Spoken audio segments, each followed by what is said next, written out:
الحمد لله رب العالمين والصلاة والسلام على محمد وآل محمد اللهم صل على Muhammad wa Ali Muhammad. Bien devant l'actualité et l'urgence et le message que nous avons envers notre humanité, que nous avons plein de compassion et de sensibilité, car la fraternité universelle et l'amour universel est le slogan que nous portons et dans lequel nous avons été formés, préparés pour être des soldats de l'amour, des soldats de la miséricorde, sans haine, ni au contraire, que le désir de partager et d'élever la pensée et la conscience. Actualité aujourd'hui, comme vous le savez tous, nous avons un virus avec un numéro 19. Et Coran, je ne sais pas trop quoi. Hein? Coronavirus 19. Corps 19. Je ne sais pas pourquoi. Nous, on a parlé du code du 19. Il y a un corona qui sort du 19. D'accord. Tout ça pour vous dire, nos prières vont vers ceux qui sont malades dans l'épreuve de la maladie et de la souffrance pour certains. Nos prières vont vers eux, nos compassions pour leur famille. Et c'est quelque chose d'extraordinaire parce qu'en tant que religieux, nous ne voyons les choses qu'à travers les signes. Le religieux est un monde des signes, ayat, le monde des ayat qui correspond que Dieu nous donne des signes, des repères, et une correspondance à travers les signes, les livres, la prophétie, les révolutionnaires, les prophètes, pour maintenir l'équilibre et de faire revenir à l'unique et de faire comprendre que l'unique est le signe des signes.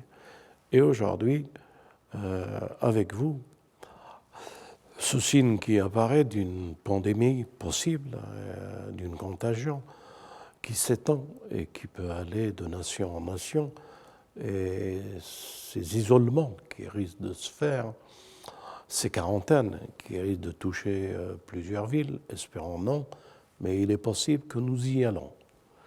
Donc, je fais cet appel à tous nos frères et sœurs, et quelle soit la religion, de savoir lire les signes.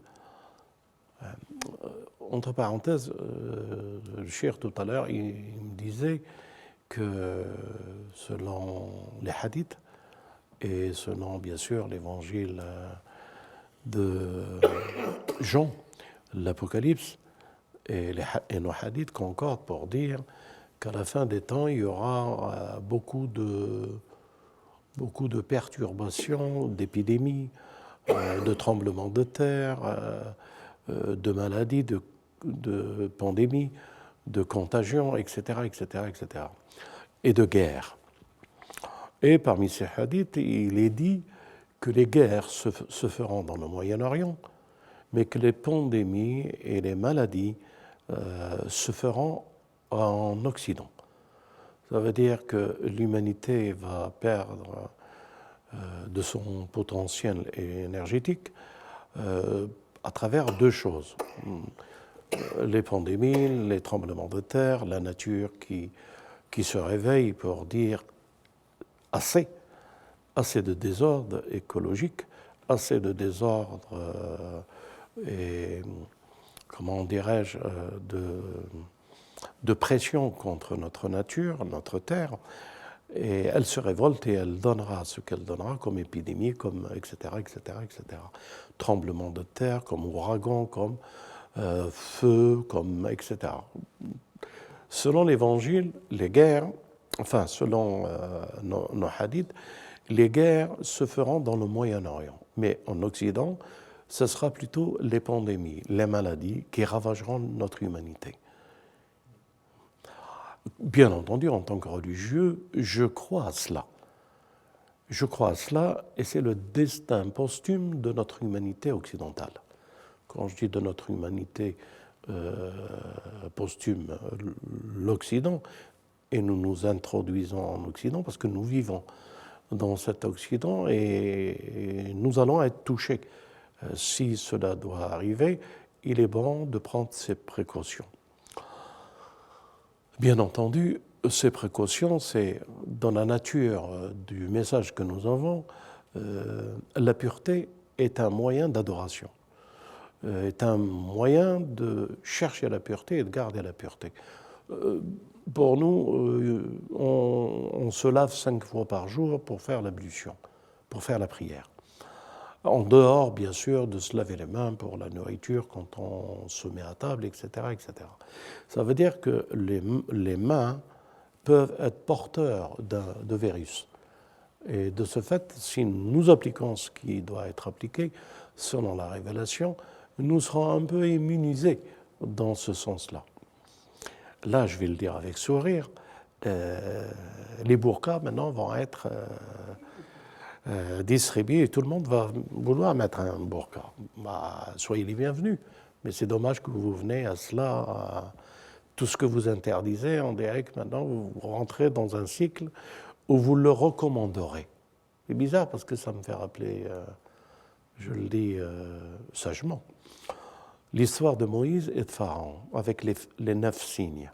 À chaque fois que Pharaon décide de mettre une loi ou de pouvoir stopper les enfants d'Israël dans leurs actions, dans leurs désirs ou dans leurs prières, c'est les mêmes termes qu'il emploie contre les enfants d'Israël qui reviennent vers lui. La même calamité qu'il pousse les enfants d'Israël à recevoir des châtiments, ces châtiments, ce sont les 9 signes qui reviennent vers lui.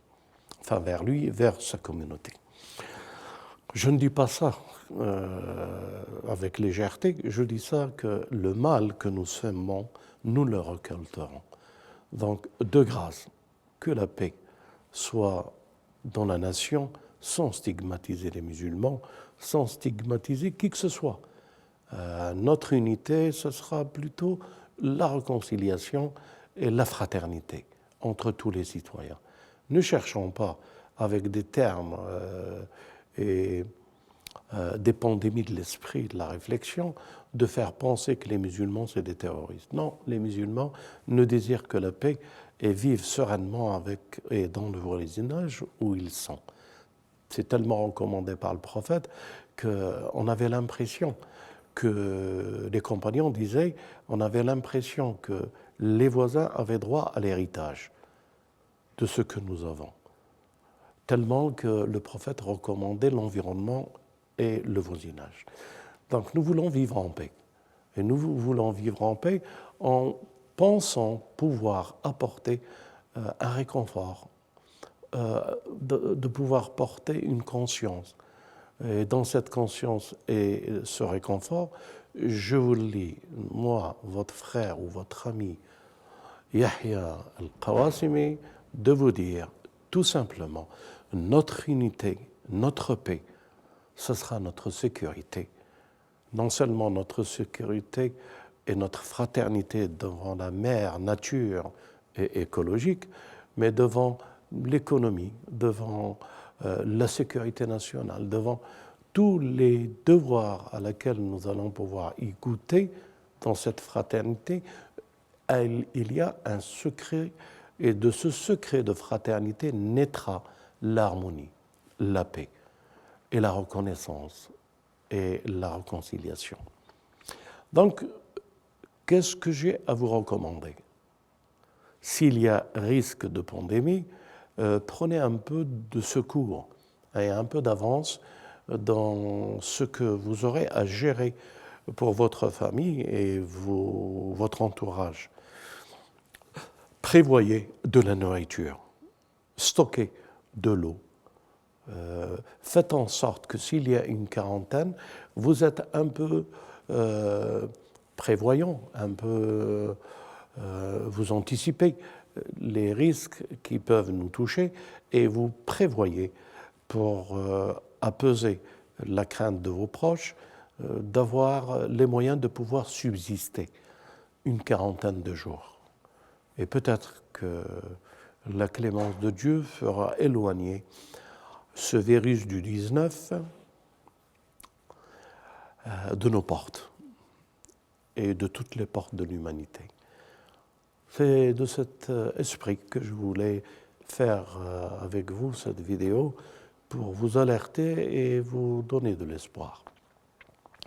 Que Dieu prête assistance à tous les déshérités de cette terre, à tous ceux qui reçoivent des bombes, des missiles, et qu'ils meurent injustement, qu'ils subissent de l'injustice. Et que Dieu préserve notre humanité de ce virus et de cette maladie, cette pandémie et cette contagion qui risque de s'étendre et toucher nos foyers. Que Dieu protège le foyer de la famille humaine. À très bientôt, votre ami Yahya. Assalamu alaikum wa rahmatullah wa barakatuh.